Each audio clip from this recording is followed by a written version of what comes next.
Hello and welcome to another episode of Spectrum Drama, where we take a look at the hottest posts on Spectrum for the week and give our opinions on them. Okay, so before we get started, don't forget that we are running a giveaway for the entirety of the month of June. So if you want to be in with the chance to win the awesome Avenger Titan, the Invictus model, which will give you a awesome paint scheme plus 10 years insurance, then all you need to do is comment on this and every video in the month of June for your chance to win. And don't forget that every unique video that you comment on will give you one more chance to win. So yeah, get commenting. And if you haven't already, sign up to our Discord. Everyone who signs up to our Discord will get one additional entry into the giveaway. And also you get to have a chat with us and all of our herd. So it's not a bad experience. Okay, let's get started.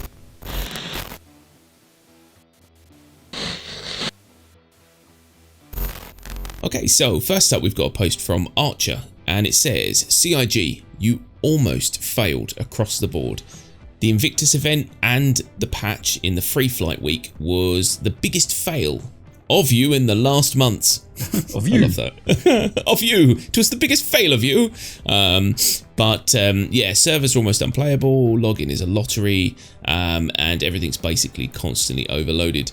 But the main thing is that the sale runs in high gloss and without any disturbances, and it has felt like that. You know, it's been an utter shambles for the past few weeks, and yet they've done pretty well. I think they've sold a few ships, so you know, yeah, good on them. They sold a few, yeah.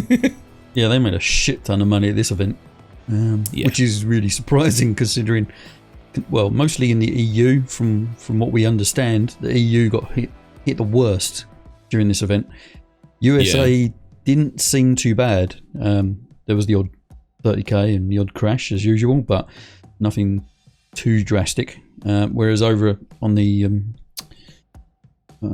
EU side, we had some really serious login problems. Yeah, Definitely. I mean, everyone that we've spoke to has had at least some issues. Some people more than others. But yeah, it's been pretty horrendous, like you said, especially for people in the EU. And to we've said this a million times, to have a free flight event during so much that's going on, with how ropey it's running, is just, I'm amazed they make any money off these things. Because if that was me, if this was the first time I was ever seeing this game and I had all of these problems, that would be the last time I'd be seeing this game. You know, so yeah, it's just it baffles me.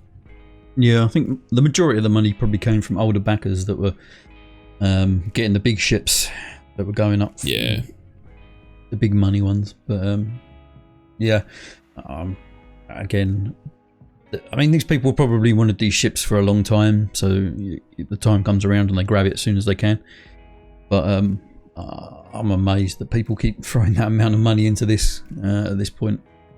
Yeah, and that kind of neatly brings us on to the next post, actually. The next post is from Everyday Gamer, Juna. And it says, so what did we learn last week? I should have done that in my Jared voice. Yeah. So, what did we learn? And it says, I don't know what that was. Invictus launch week is 99% for marketing and selling ships to players already supporting the project. Yes. That we've just covered. 100% agree. Feel sorry for new players that come in. Yep, we've pretty much just mentioned that already. The next Star Citizen event, this guy's going to take a vacation. I don't blame him. I think good idea. I mean, we can't, because obviously we want to be able to show the people that subscribe to us, if they can't see it themselves, the new stuff. And if you're getting that annoyed, then definitely take a vacation. But yeah, it is frustrating. Congratulations, CIG, for $15 million and 93,000 new accounts created. That's crazy. That is quite crazy. Yeah. So in that respect, Invictus event was a complete success. Yeah, 100%. I mean, it was a massive success for CIG. And the problem is that you get to that point a little bit where you start to begrudge their success, because they're getting all of this success at the detriment to us now. And it starts to feel a little personal. You know, they're all sitting there going, well, another 15 million, lovely. And we're like, yeah, that came from us, and we can't play your game. What's going on?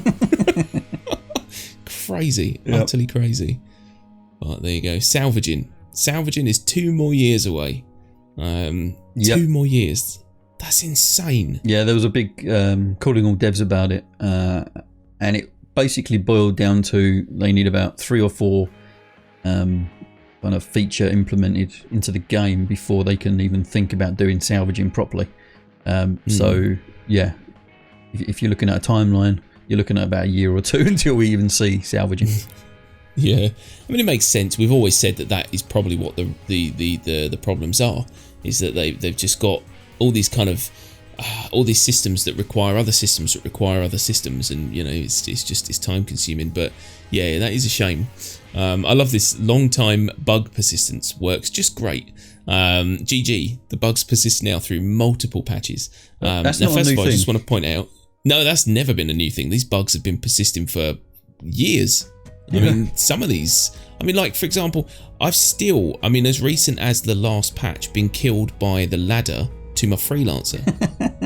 And that's been around since the dawn of time. So, these things exist. The one thing I just want to clear up, I've never understood, why does GG mean good job? It's good game, isn't it? I think. Oh, is it good game? I always wondered, because it always sounds like people are saying good job on this thing, but good game. How could you say that? We're nowhere near a good game yet. No, we're not near a good game. But we're getting there. We're getting there very slowly. And I've learned something. So there you go. Well, so we've got AI pathfinding. Should be renamed to AI drunk driving. Yeah. Okay. Agree with that. Yep. Theatres of War is missing. No further information. Yeah, we did cover this the other day. Yeah, but go on. What do you know? We all believe it's missing because we didn't hear anything. But they actually did a behind closed doors Evocati test with not everyone. There was a select amount of people, streamers. What? Of course, yeah. And they have actually released a little bit of info about it. Not a lot. They said, yeah, it was great, and that was about it, really. Yeah. They said the servers were good. Apparently, performance was shit. I can believe that. And they got a bunch of analytics for balancing. But that was it. No actual more mention about. I think they're going to do another test soon, but we won't hear about it until afterwards. Yeah, that makes sense, I suppose. It's a shame that they would just give the option to big streamers rather than just sort of pushing it out to the wider Evocati, because there'd be people, I think, who would probably give better feedback. Like, for example, Jag. I think if he didn't get the opportunity to play it, he'd be one of the best people to jump in and play it, because I think he's got the right mentality for Evocati, if he's still Evocati. Can't even remember. I think he threw in the towel a couple of months ago. Oh, well, I don't blame him, to be honest. I've always said I'd never want to be it. So, yeah. Squadron 42, update missing as well. So, what's going on there? How is that still a thing? They put a statement out recently saying, it was about 2 paragraphs worth, and it basically didn't say anything. It was just some excuses and vague kind of indications of what the problem might. I think the idea was that they wanted to put out something really special. They reviewed it and decided it wasn't that special, so they're taking it back to the drawing board.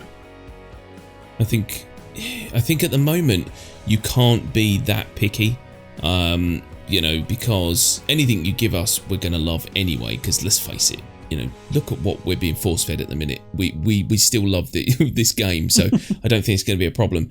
But I think that holding it back because you don't think that it was quite shiny enough, I think that's the problem again with Star Citizen, is that they're always focusing on the shiny. Yep. Not the function. Yeah, exactly. It's I could polish a turd up real good, but at the end of the day, there's no substance behind it. So just make sure that the video gives us what we need, and we don't give a shit what it looks like. I don't know about you, but I've always found their stance on kind of fidelity and polish a bit hypocritical. they're always going on about, we want it to be the best it can be when it gets into your hands, and then they give us something very rough and it doesn't work properly, and it's like, which are you going for here? Is this meant to be the polished version? Because it's not. No. And I mean, if they're going for the most shiniest, then fair enough. Hands down, a lot of the times when you're flying through the verse, it's very pretty and it's very shiny. But that's if you can log in, and that's if your ship's available, and that's if it's got all its engines, and that's if the list is endless as to the lack of polish in this game at the moment. It is funny and almost a little bit ironic in that that's what they pride themselves on, and yet they slip on it. Prisons are the kind of prime example of this. They want it to be as good as it can get in the first iteration. But then they release it, and there's so many bugs that you get trapped in there for 12 hours. You can't work your sentence off. Yeah. Which one are you going for here? Is this the rough version, or is this the really polished version? Because if this is the really polished version, we're in trouble. Yeah, I'm worried, man. It is a scary thing to think about, the future of this game. If that's their idea of as polished as they could get it, even just for the first iteration, that's worrying. If you said to us, we're not focusing on the best it can be, we're focusing on the quickest it can be, fair enough, then I go, well, they did it quick. Yeah. But it's, I don't know, it's mad. And the last statement in this is just, we've said this 1,000 times. Star Citizen is the only MMO that is better to play alone. And it is the weirdest concept in the world that you've got a massively multiplayer online game that is terrible when massively multiplayed. Shocking. And it's not really massive. I think they should get rid of the M off of the beginning. It should just be multiplayer online game, because it's not massive at the moment. Not yet. No. They may have that second M when they get up to 250 people on a server. Yeah. Okay, so next up we've got a post from Carlo Nord, and it says, these forums are saltier than McDonald's French fries. So the long and short of this is that there's a lot of threads on here with people kind of having a go at CIG for being money grabbers and, not doing what they're supposed to. Then there's words like relax and butthurt and alpha. I recommend read it. And I'm a long time backer. I love this game. I love everything about it, but no, there is no but. Actually, he's literally just saying that stop it, stop the saltiness. I agree a little bit that the forums can get super salty, but I think that's what they're for. That is genuinely what Spectrum's for, is that these people can come here and rant, and CIG can pick the bones of it and find out what's actually real and what's not. Maybe. Yeah. I mean, the salt's not just aimed at CIG in Spectrum. It's kind of aimed at other players as well. If you put any kind of post on Spectrum, you've got to expect at least 10 people to try and shoot you down within about 5 minutes. It's just the way Spectrum is at the moment. I was having a brief conversation with Starburger on Twitter about this as well. He posted something recently, and he had to actually delete it because the way that the backers were being towards him, he just couldn't deal with it. He just deleted the post. What's the fucking point? It's sad to be censored like that. I mean, there's two very good posts, and I'm going to really sort of shrink them down, because one's from Alastair Winter and one's from Tomato, who we cover all the time. Tomato's a bit of a dude, and basically, it says that this whole expect nothing and come back in a few months medicine is bollocks.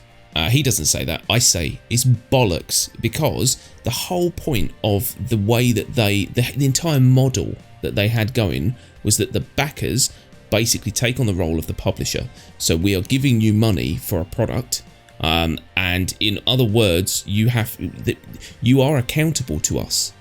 That's kind of the way they pitched it. And then what you've now got is this small group of people, of backers, who are now saying remove all the accountability from CIG, because we don't want to put pressure on them. Just let them make what they want to make. You're like, well, what was the point in selling us a bill of goods? You know what I mean? It's a weird it's a circle jerk. Yes. Yeah, it's a circle jerk. Yeah, you're right. It's just confusing. Yes, it's all very well, saying that the backers are basically the publishers of the game rather than an actual publisher house. It's all very good saying that, but the problem is that we don't have that kind of control over CIG that a publishing house would have. So it's kind of a false outlook, I guess. At the beginning, it's a nice way of them to draw people in to get involved in the project. But at the end of the day, we're just along for the ride. Yeah. And I mean, if a lot of us still act like we are in that, sort of frame of mind where we come on Spectrum, we go to, we go to wherever we can to basically say to CIG, these are the problems, fix these problems because you're getting off track. And I think we are still doing our part. It really is CIG who aren't doing theirs anymore when it comes to this relationship. No. It's a bit one-sided. So I definitely agree with Alistair and Tomato on their thoughts. And I disagree quite heavily with Carlo. I understand what he's going for and I understand what he's trying to say, but I think that this is the problem, is that so many people are spending too much time defending CIG that we're not putting enough pressure on them to do the things that they should be doing. And that's our job. Cool. So next up, we've got a post from Hodo, and it says $175 for a lazy upgrade on a meh frame. Yeah, okay. And so this is about the Cutlass Blue. So he's basically saying you're charging $175 for a Cutlass Black painted blue with 3/4 of its cargo gone, when the MIS miss is the same price and better in every way. Now rant. Okay. 2 points to this, Odo. First, they are completely different ships in every way. Yeah, definitely. In case you're not aware, the Cutlass Blue is for prisoner transport and bounty hunting. The Miss is for blowing the crap out of things. Yes, missile boat. Yeah. The second point is that if your argument is that the Cutlass Black is just underpowered and doesn't have much cargo, that's because it's not really the same thing. No, this is the problem, I think, is that a lot of people, they compare ships of completely different jobs, and then just I'm flabbergasted by it most of the time. It's like comparing a Bugatti to a Ford Fiesta because they were the same colour. Yeah. Do you know what I mean? It doesn't make any sense. He seems to be what I was going with. My second point is that he's kind of focused on, I guess, the firepower of the ships. Yeah. So he's judging ships just by its combat ability. And this is a game where there's going to be ships that don't have any combat ability. Yeah. Really. There's going to be industrial ships and cargo haulers. If you're judging everything by its combat effectiveness, then you're kind of in the wrong game. Yeah, basically. I mean, you probably want to jump on over to maybe Elite Dangerous or something like that, where it is a lot more combat heavy than maybe take up Battlefield or something. Because this isn't the game for you, my friend. Everspace, that's got lots of shooting in it. Yeah, definitely. Although one point, Cutty Blue is fairly expensive for what it is, I guess. But that's just kind of going with CIG's usual way of, if it's got a specialised job, we're going to charge more for it. Yeah, definitely. They've done it with every ship so far. It's just one of those things where you want a generic fighter, then fair enough, they're a dime a dozen. But if you want something that specifically does that thing, holds that prisoner, has a tractor beam or whatever, they'll charge more for it. And it's just it's business. It makes sense, unfortunately. Yeah, I suppose the bottom line is, if you're not happy with that extra cost, then don't buy it. Yeah. And speaking of Elite Dangerous, we've got a post here from Erwin M. Fletcher. So this is the last post of the day. Elite Dangerous, Odyssey.